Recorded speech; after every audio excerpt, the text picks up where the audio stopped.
Welcome back to Superbly Said Advanced English Vocabulary and Phrases. Yeah, it's really great to be back here diving into this stuff. So today, this deep dive is actually drawn directly from a SpeakDuo lesson. Right. Specifically, it's based on the material in The Silent World of Nicholas Quinn. And, before we jump right into the vocabulary, I want to quickly mention that if you want to build real confidence in your English speaking abilities, you can go to SpeakDuo.com. Oh, yeah, totally. You can meet new people from all around the world who are practicing English on video calls there. It's just an incredible way to take what you learn here and, actually use it. Which is so important because for our mission today, I should note that this discussion is designed specifically for advanced English learners. Right. So we are skipping the basic definitions and going straight into the underlying mechanics of these idioms. Okay, let's unpack this. Instead of just, list phrases out of a dictionary, let's follow a fictional employee. We'll call him Marcus. So we're following Marcus through a particularly high-stakes week at a new corporate job. Sounds stressful already. Oh, it is. So Marcus has just returned from a prolonged 2-week vacation. He opens his laptop, and there are like 400 unread emails and 3 missed project milestones. Ouch. Yeah, that's rough. Right, so he urgently needs to catch up on his assignments. Right, catch up on.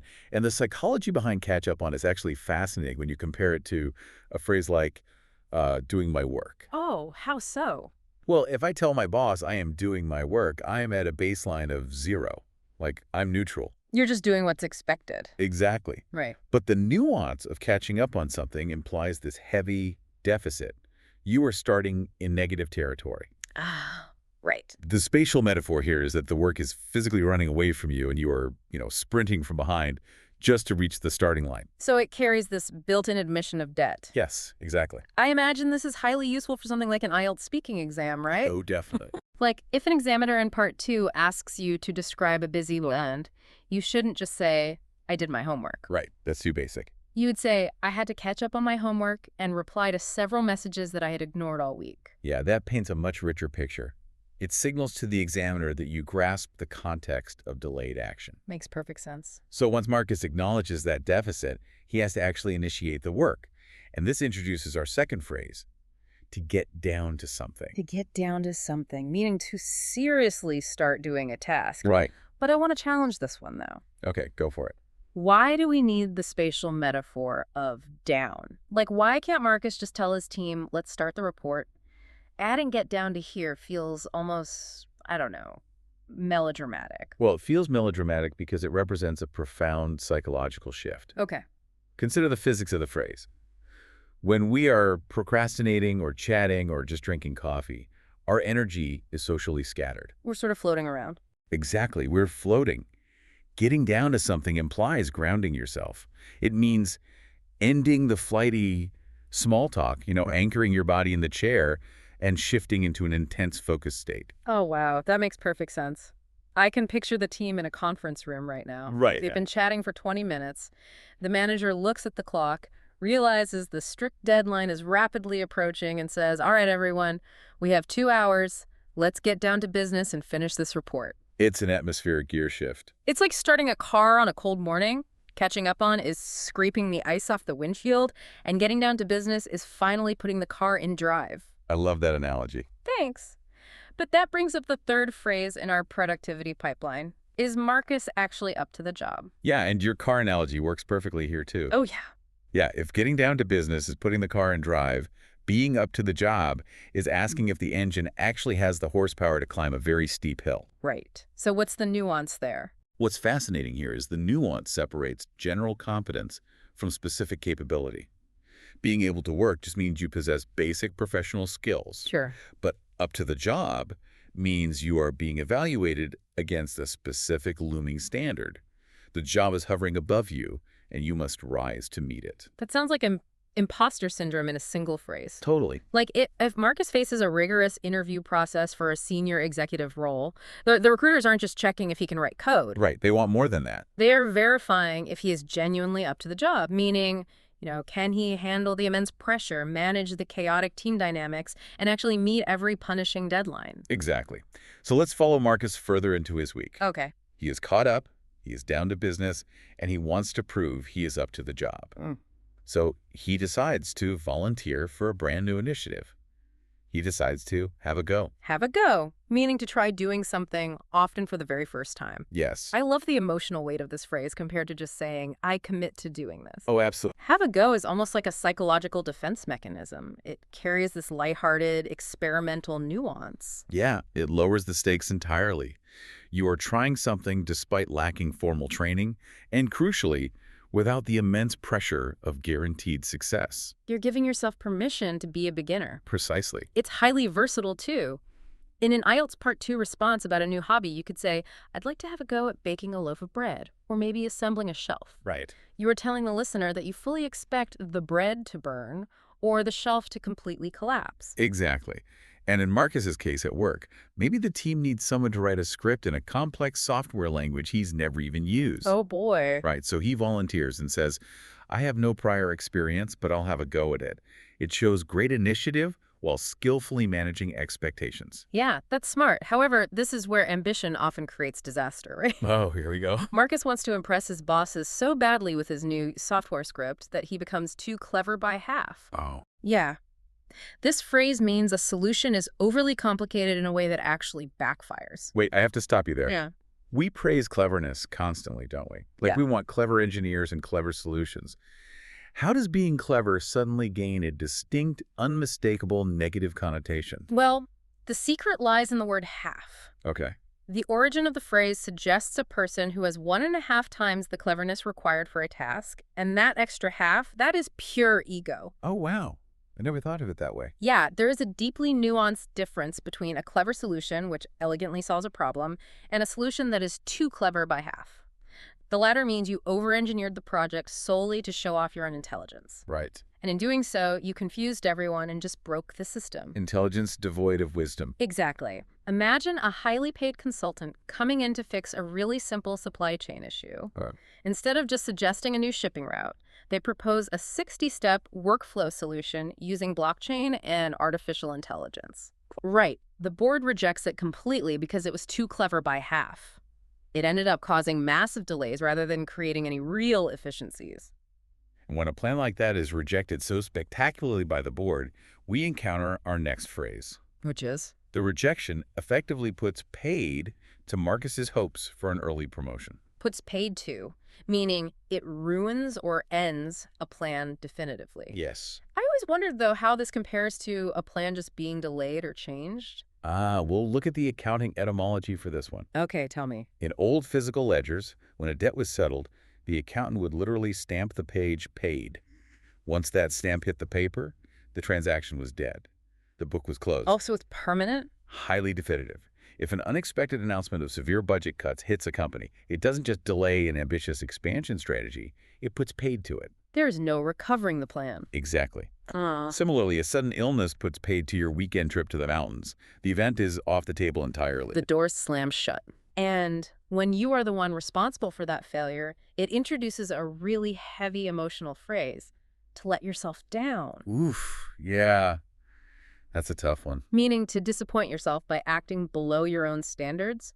But doesn't corporate culture kind of force this feeling? What do you mean? Well, if Marcus misses a deadline, his boss is disappointed. Why internalize it as letting yourself down? Because making a mistake and letting yourself down are fundamentally different experiences. How so? You can make an honest mistake, face your boss's anger, and sort of brush it off because you know you tried your best.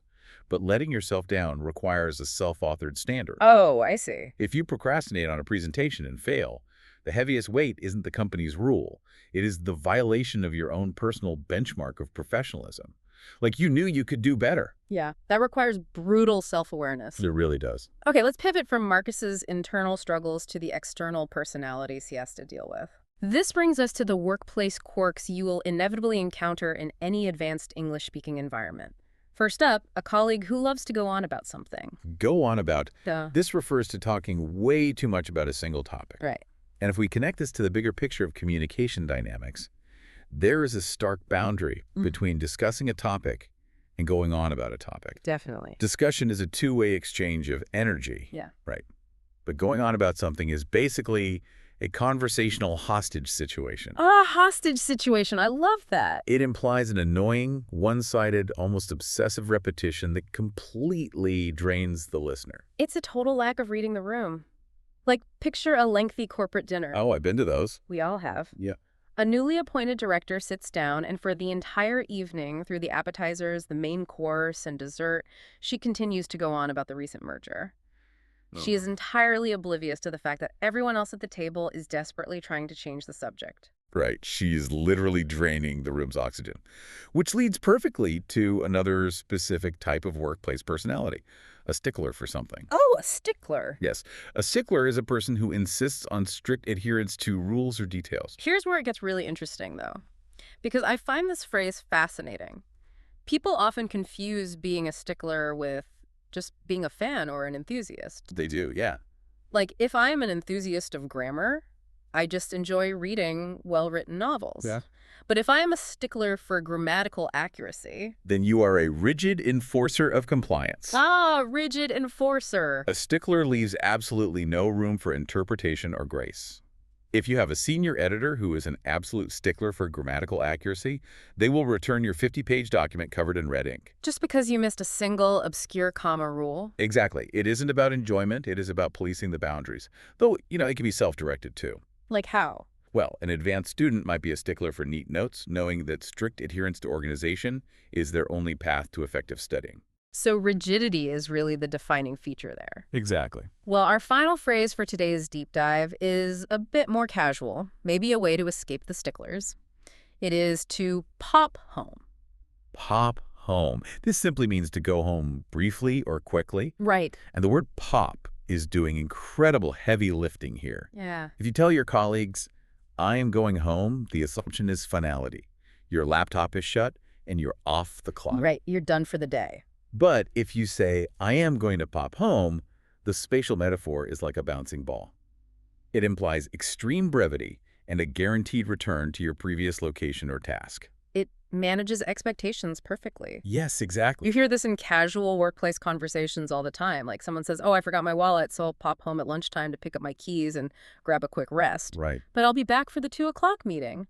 It's a temporary detour, not an exit. Perfect example. Right. So you've all explored the subtle mechanics, the spatial metaphors, and the psychological weight of these idioms. Now it is time to actively test your new knowledge. That's right. We are going to conduct the SpeakDuo vocabulary quiz. Yes. So here's how this will work. I will read 8 specific scenarios based on what we just analyzed. Okay. For each question, I will clearly announce option A, option B, and option C, and I will repeat the target phrase so you can really lock it in your memory. And to make this fun, I'm going to try and reason through the answers live, but I want you, the listener, to beat me to the punch. Feel free to pause the podcast here if you need to think about the answer before I give it away. Let's jump right in. All right, question 1. After returning from his prolonged vacation, the project manager urgently needed to catch up on his assignments, meaning he needed to. Let's hear the options. Option A, completely delegate all his remaining responsibilities to his highly capable subordinate team members. Dedicate significant time to complete the delayed tasks and make up missed work. Permanently cancel the previously scheduled departmental meetings due to extreme physical exhaustion. Remember, the phrase is, catch up on his assignments. Catch up on. Feel free to pause the podcast here if you need to think about the answer. So what do you think? Well, for me, thinking back to Marcus staring at 400 unread emails, he can't just cancel or delegate everything. He's in a deficit, so it has to be B. Option B is correct. He needed to dedicate significant time to complete the delayed tasks and make up missed work. Remember the example about clearing the email backlog? That negative territory must be cleared. Nailed it. What's next? Moving to question 2. During the lengthy corporate dinner, the newly appointed director continued to go on about the recent merger, indicating she spoke excessively and almost exclusively about that single topic for the entire evening. deliberately avoided discussing the highly controversial details surrounding the recent acquisition strategy. Carefully summarized the most important financial implications before abruptly changing the conversation. She continued to go on about the merger. Go on about. Feel free to pause the podcast here if you need to think about the answer. Any thoughts on this one? Yeah, the key here was the conversational hostage situation we talked about. She wasn't avoiding it or summarizing it quickly. She was draining the room with one-sided, repetitive talking. It's definitely option A. Spot on. Option A is the answer. She spoke excessively and almost exclusively about that single topic for the entire evening. Awesome. Question 3.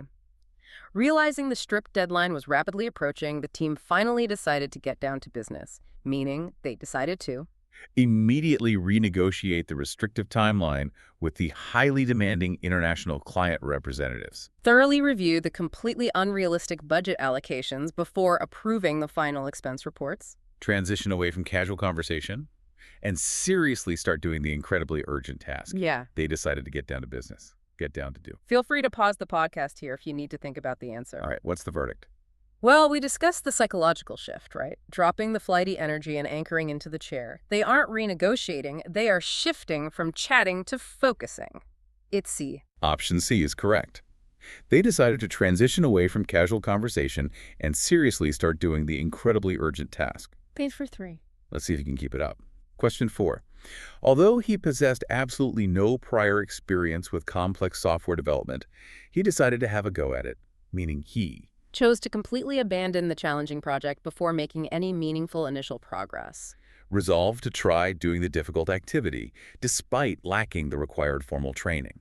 Successfully persuaded a significantly more qualified colleague to manage the complicated technical assignment. He decided to have a go at it. Have a go. Feel free to pause the podcast here if you need to think about the answer. Let's hear your logic. This was the phrase about giving yourself permission to be a beginner, like baking that IELTS loaf of bread or assembling a shelf. It's all about trying without pressure. I'm locking in. Option B. You are correct. Option B. He resolved to try doing the difficult activity despite lacking the required formal training. Love that phrase. Let's look at question 5.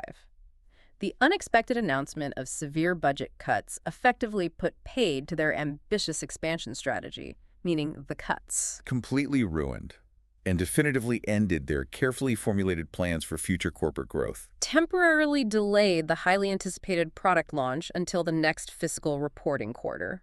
Provided the necessary financial motivation to significantly accelerate the overseas marketing development campaign.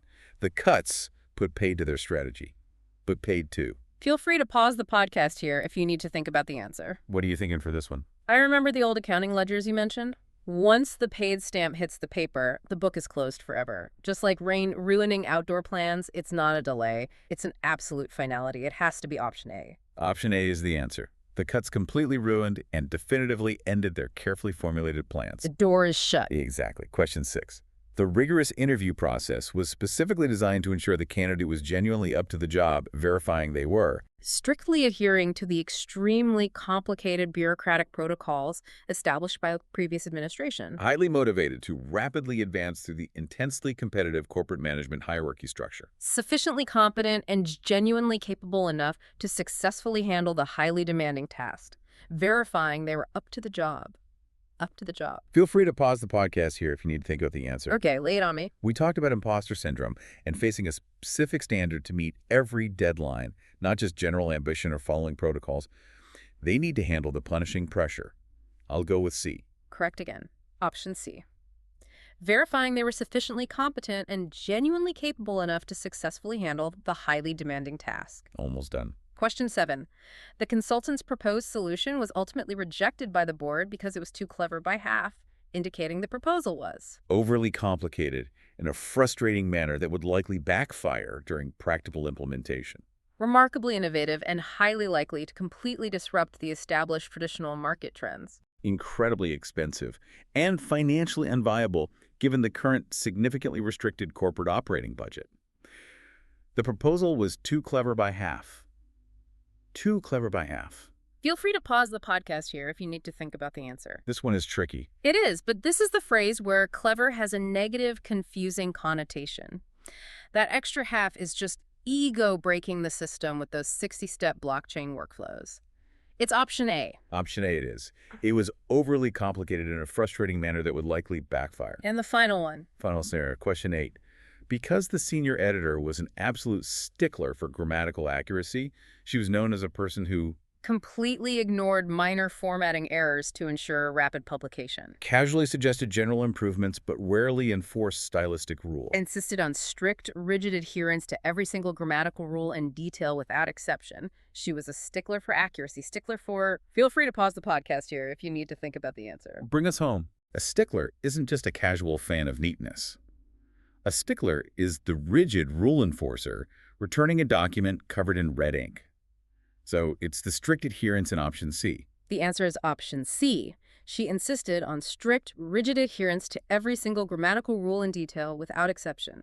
Fantastic analysis. Awesome.